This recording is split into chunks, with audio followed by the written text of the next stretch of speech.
So today we're going to continue the Elves and the Shoemaker. This is a story by the Brothers Grimm. So two of the Grimm fairy tales. So there's the Brothers Grimm, Jacob Grimm and Wilhelm Grimm. So you'll often see them written as the Brothers Grimm. Now that's kind of funny. Why don't we just say the Grimm brothers? Well, as usual, it's because it's old-fashioned English. Modern English, we would say the Grimm brothers to talk about people. But these two men, the Brothers Grimm, were from hundreds and hundreds of years ago. It's the old way of saying it would be the Brothers Grimm instead of the Grimm brothers. And these two brothers wrote lots and lots of fairy tales. A fairy tale is a story. So tale is a story, not about fairies. They could be, but they don't have to be. A fairy tale is a story that's kind of magical, and it's usually for children. Let's see. A tale is a story. I think we've learned that many times before. But a fairy tale is a story that's usually for kids. It's kind of magical. Maybe it teaches you a lesson, teaches you to be nice or something. And so the Grimm's fairy tales, they wrote a lot of famous stories. I think they wrote Rapunzel, the girl with the long, long hair. I think they wrote Cinderella, the girl with the glass slipper, and a lot of different stuff. So this is a less famous story, but it's still pretty cute. So we talked last time about Christmas elves. So one is an elf, many are elves. And an elf is a magical creature in a lot of fantasy stories. Like if you like Lord of the Rings, there are lots of elves. But Christmas elves are a special kind of elf. And they help Santa Claus, and they also make toys a lot of the times. Or in many stories, they make toys. Okay, so we're going to get into the story. We can read what we read last time and then continue on.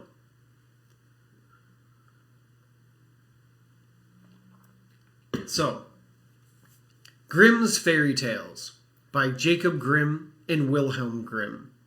The Elves and the Shoemaker. There was once a shoemaker who worked very hard and was very honest. But still, he could not earn enough to live upon. And at last, all he had in the world was gone. Save just leather enough to make one pair of shoes. So he has almost nothing but just enough leather to make one pair of shoes. So he's lost a lot. Even though he's a good guy, he doesn't have much. And he says, oh, I have a little bit of leather and maybe I can make one more pair of shoes to sell.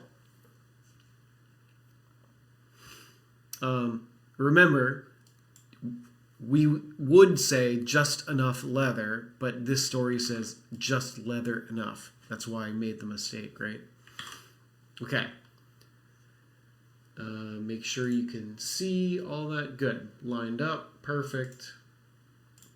So, then he cut his leather out, all ready to make up the next day, meaning to rise early in the morning to his work. His conscience was clear and his heart light amidst all his troubles. So he went peaceably to bed. Shh.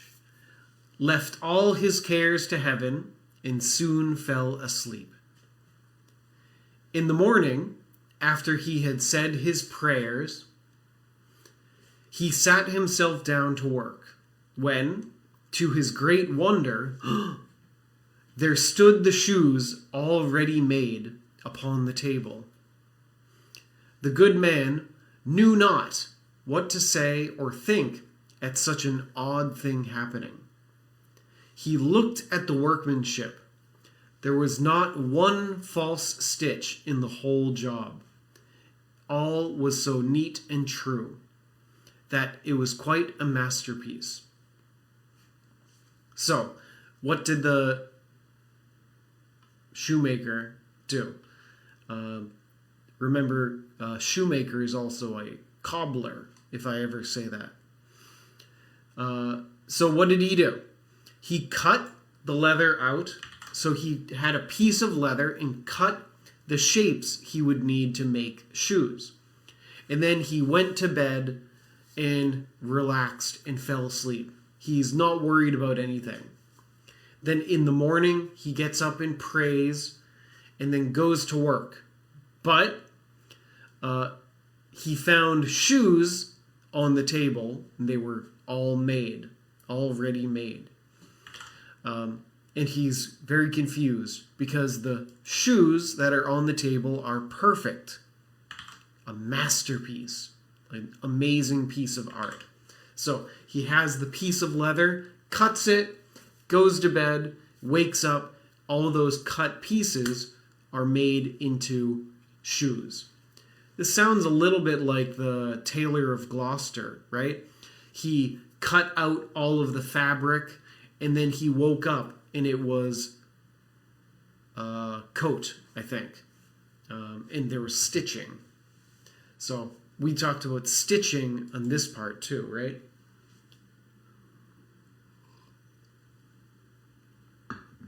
So let's start the next part. See what happens when he has these free shoes. Or not free, but with no labor. He didn't have to work to make them. So, the same day, a customer came in, and the shoes suited him so well that he willingly paid a price higher than usual for them. And the poor shoemaker, with the money, bought leather enough to make 2 pairs more. Okay, let's read that part first. The same day, a customer came in. So, the same day as the shoes were made on the table. Let's see. My voice sounds like it's echoing, so give me a second.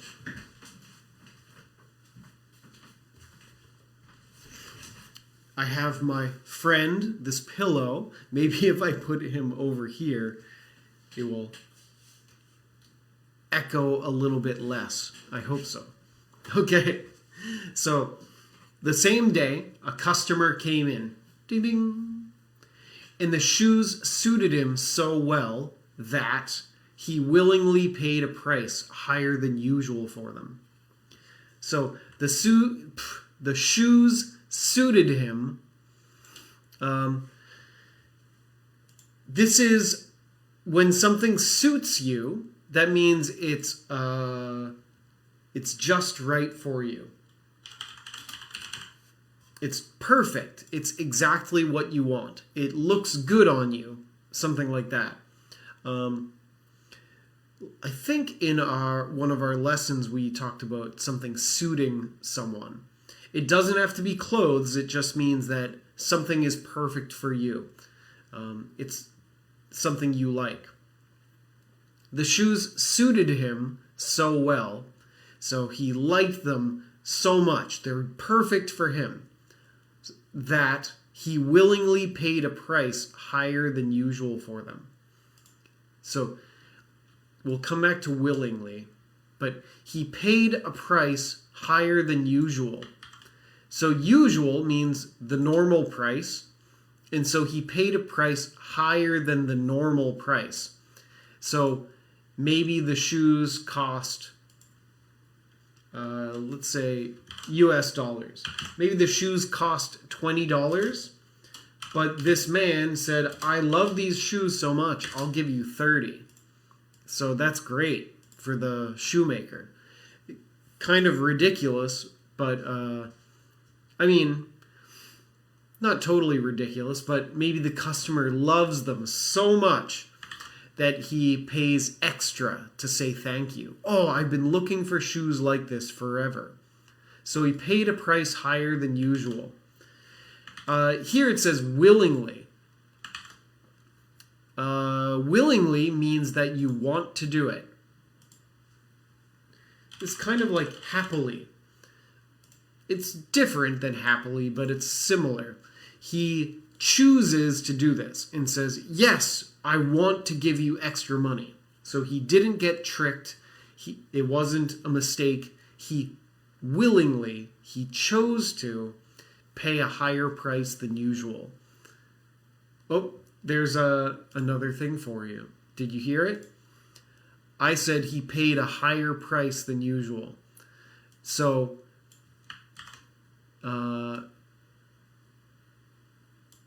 modern English, we would probably switch those. He paid a higher price than usual. But old style, he paid a price higher than usual. Both are okay. But if I say one by accident, that means it sounds more natural, right? Or feels more natural. So, let's keep going.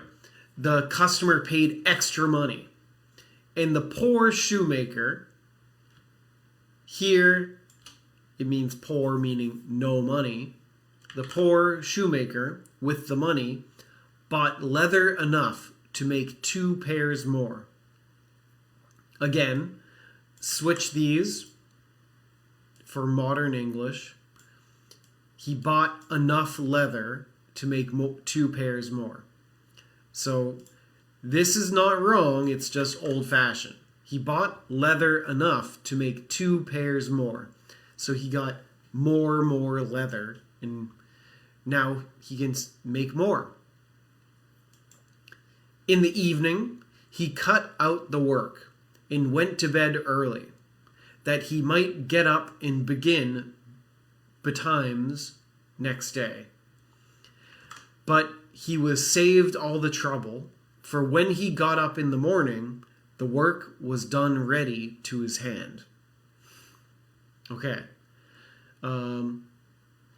So again, in the evening, he cut out the work. So he cuts the leather to the shapes that he needs, and went to bed early, that he might get up and begin betimes next day. This is not a common word. I don't even know how to say it correctly, but can you guess what it means? He went to bed early, that he might get up and begin betimes next day. He might be betimes, but nobody says this. But what does it mean? Well, you can figure it out. He went to bed early because he wants to begin early, right? So he wants to start working early tomorrow. So don't remember this word because nobody says it. But this is something you should be able to do. You read a sentence and see a word you don't know.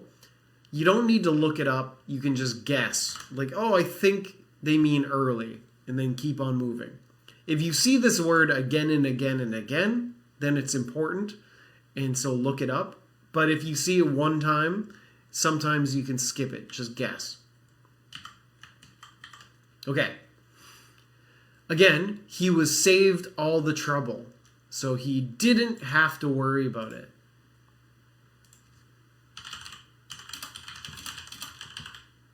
Or he didn't have to do the work in this sentence. For when he got up in the morning, the work was done, ready to his hand. We've talked about this before. In old stories, the word for means because. You could use for to mean because now in modern English, but it sounds a little old-fashioned. People will understand you, but usually just use because. So, in the evening, he cut out the work and went to bed early that he might get up and begin betimes next day. Or hear that the word that is meaning so. He went to bed early so he might get up and begin early. Okay? So, more tricky stuff. But he was saved all the trouble. He didn't have to worry about getting up early and working because when he got up in the morning, the work was done, ready to his hand. So the same thing. He woke up and the shoes were finished. They were ready to his hand, which means ready for him to take. Okay? Soon in came buyers, who paid him handsomely for his goods, so that he bought leather enough for 4 pair more. So, it keeps on happening, right? The shoes were done, and soon in came buyers. This is a way of flipping the sentence.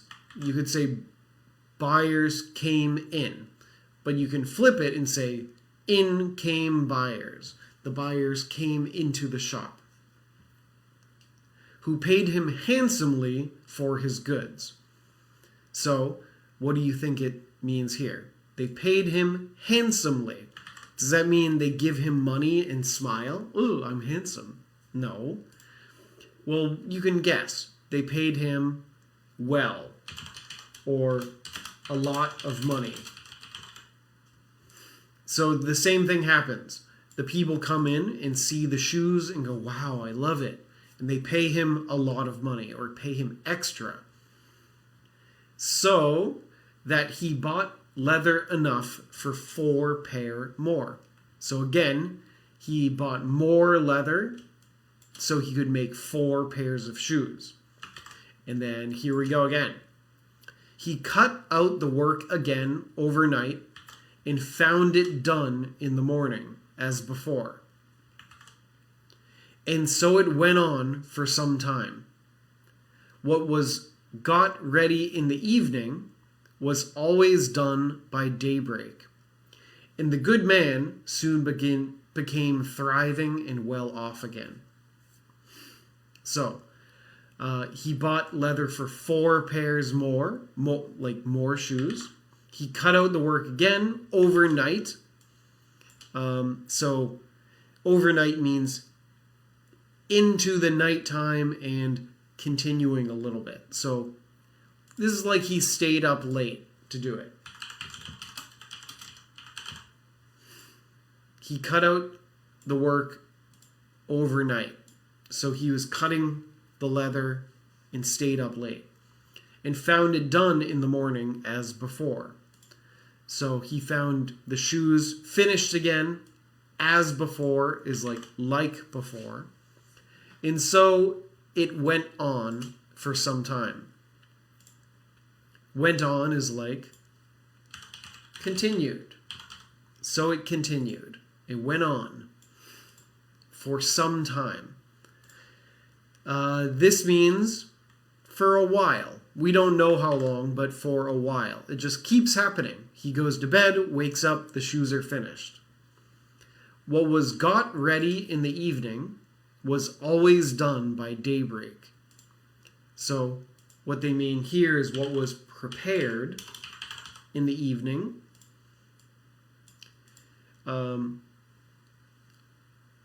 What was got ready? I probably wouldn't say that myself. What was got ready in the evening? What was prepared in the evening? What was made ready in the evening? I would say all of those. Was always done by daybreak. Daybreak meaning the start of the day. Or usually sunrise. So daybreak and daybreak and sunrise are basically the same.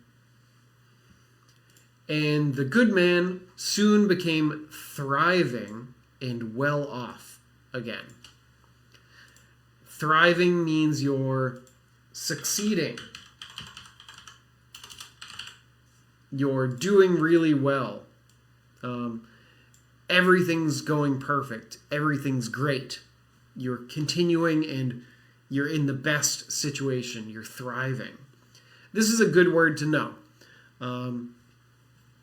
Let's say if someone lives in one place, like let's say your friend lives in New York City, and they're having a hard time. It's like, oh, they like living there, but it's hard to make money.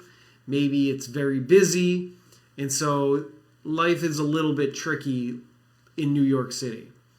But then they move to a new place. They move to Tokyo. And suddenly they have a really good job. And they have lots of friends. They're going to parties. Everything's going perfect. You could say, wow, John is thriving in Tokyo. So that means like everything's going well. It's like things are going well and they're having an energetic, good life. Okay? So the good man became thriving. So he's in a good mood, everything's great, he's making money, and he's well off again. Well off is kind of like a little bit rich. So this is a common phrase to describe someone who's kind of rich. Well, it could just be rich, but it's like a soft way to say someone's rich. If you say, oh, that guy is rich, it's a little bit too direct, so it's not a good thing to say. But people will say well off as a like softer way.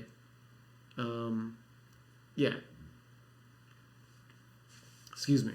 So he's doing well, he's well off, he has money, but you don't want to say, oh, he's rich, because that's maybe too direct. So the good man became thriving, everything's good, and well off. He has money. Okay. So yeah, just step by step.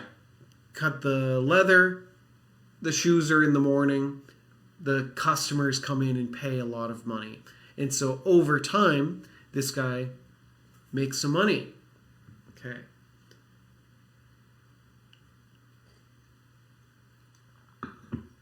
Next section. Here's the Christmas part. One evening, about Christmas time, as he and his wife were sitting over the fire, chatting together, he said to her, I should like to sit up and watch tonight, that we may see who it is that comes and does my work for me. The wife liked the thought. So they left a light burning and hid themselves in the corner of the room, behind a curtain that was hung up there, and watched what would happen. So, one evening, about Christmas time, here we're talking about the word about is close to. I've been writing above the words, right? So, about Christmas time is like close to Christmas time. You'll hear this when talking about time a lot. Like, what time do you want to meet tomorrow? About 7 o'clock. So it's close to 7 o'clock. Okay? So one evening, about Christmas time, as he and his wife were sitting over the fire, chatting together. Sitting over the fire doesn't mean they're sitting above it. Ow! Too hot. What that means is that they're sitting by the fire. Oh, I can't draw with this mouse. So that means they're close to the fire. That's a big fire. Too big. Whatever. So they're sitting in front of the fireplace. Chatting together. He said, I should like to sit up and watch tonight. This is old-fashioned again. What word would we put here? Would. I would like to sit up and watch tonight. So don't say I should like to. Say I would like to. I should like to is old style. This story is very old. So I should like to sit up and watch tonight. That here, this means so.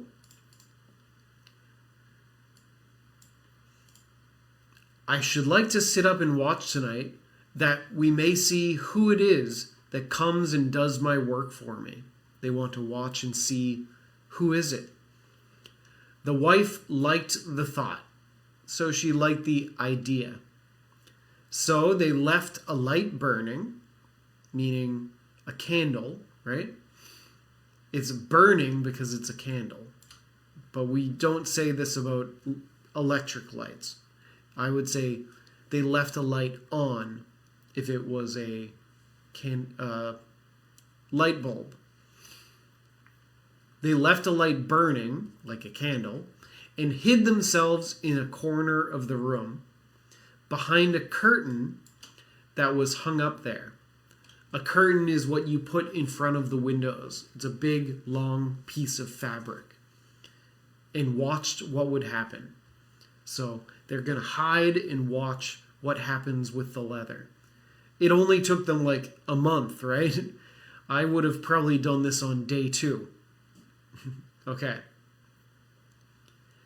As soon as it was midnight, there came in 2 little naked dwarfs, and they sat themselves upon the shoemaker's bench, took up all the work that was cut out, and began to ply with their little fingers, stitching and wrapping and tapping at such a rate that the shoemaker was all wonder and could not take his eyes off of them. And on they went till the job was quite done, and the shoes stood ready for use upon the table. This was long before daybreak, and then they bustled away as quick as lightning. So, as soon as it was midnight, remember, when is midnight? Is this the middle of the night? No. Midnight is 12:00 a.m. So midnight is one time in the middle of the night. But it's 12:00. Remember that. Midnight does not mean the middle of the night. It means 12:00. Okay. There came in 2 little naked dwarfs. Oh my God. So, first, there came in 2 little naked dwarfs. Well, naked means they have no clothes. They're not wearing anything. Oh my God. And they're dwarfs. Now, the title is The Elves and the Shoemaker, but here it says dwarfs. What's that? A dwarf. I would probably, modern English, we would write dwarves with a V, because it's easier to say. Dwarves versus dwarfs. That's hard. Well, in this story, a dwarf and an elf are the same. But in other fantasy stories, dwarves are different. So, a dwarf is a fantasy magical creature, again. But in fantasy stories, will you see this? Let's see. A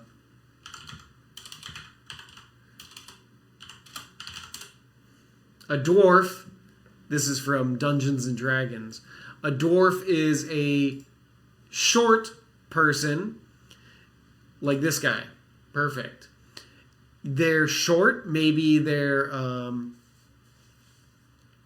5 foot tall. Maybe so like 130 centimeters. They're shorter than regular people. They're wider, but they're strong, and they live in mountains. Let's see. A dwarf from Lord of the Rings. You've probably seen Lord of the Rings. This guy's Gimli. So dwarves usually have beards. They're short. They're strong. This guy fights with an axe. So that's a dwarf in most stories now. In this story, let's see. Let me pull this out in case something weird comes up. Christmas dwarf is like this guy. Oh, they're so cute.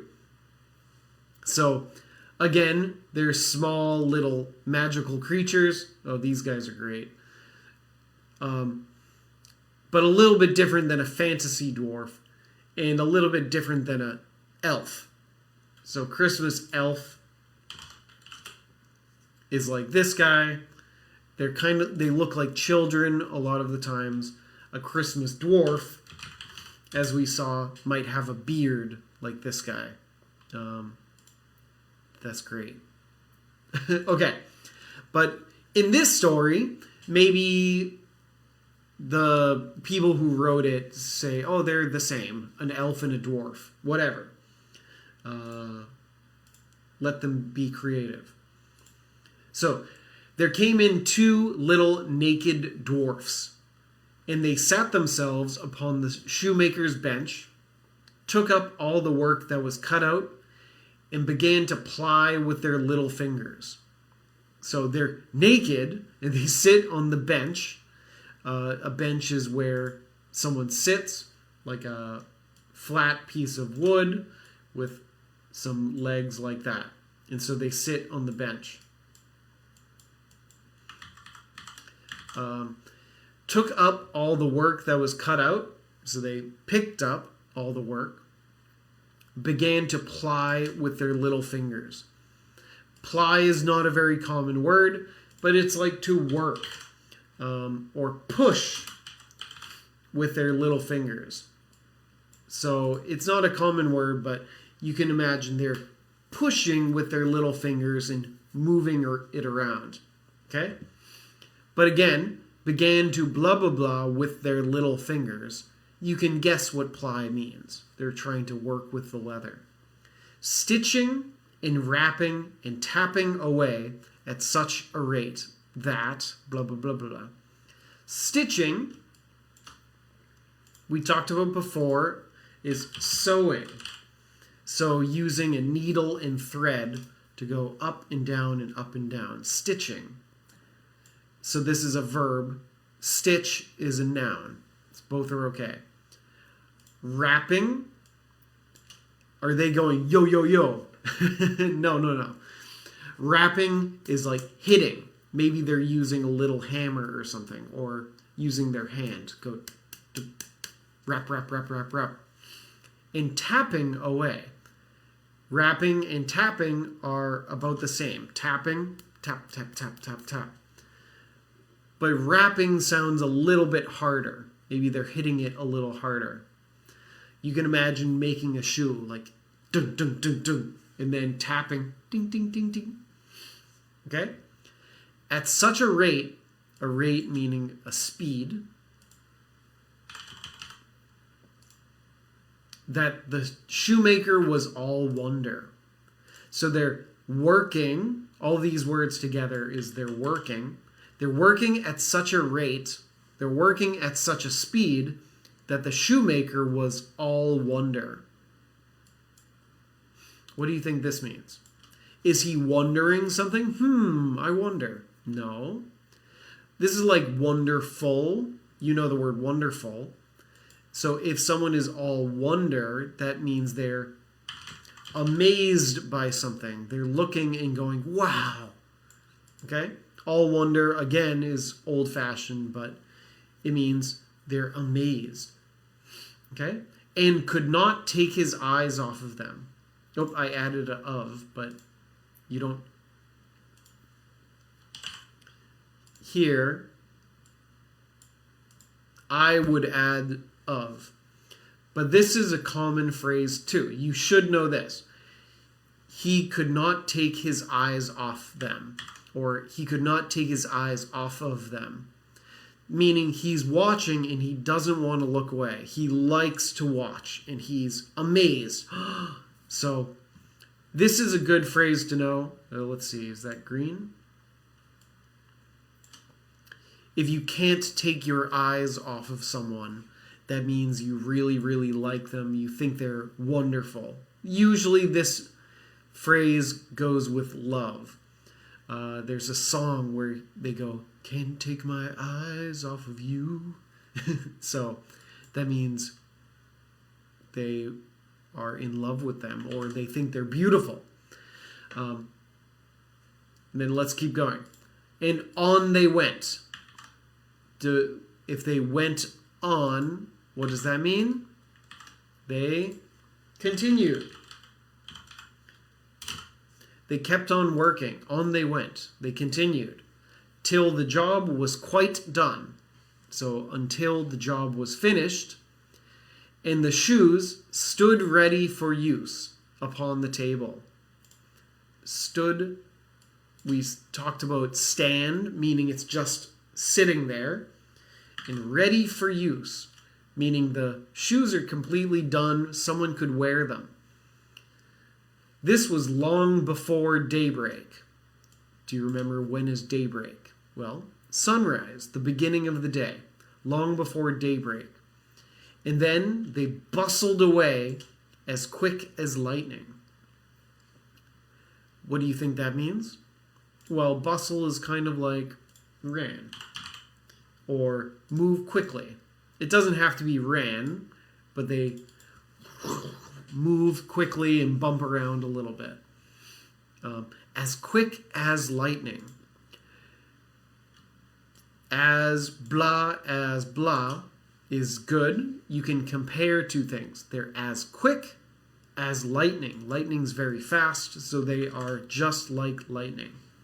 Okay, so let's stop here. We can go back and read it one more time, but we can continue next time. And what do you think might happen next?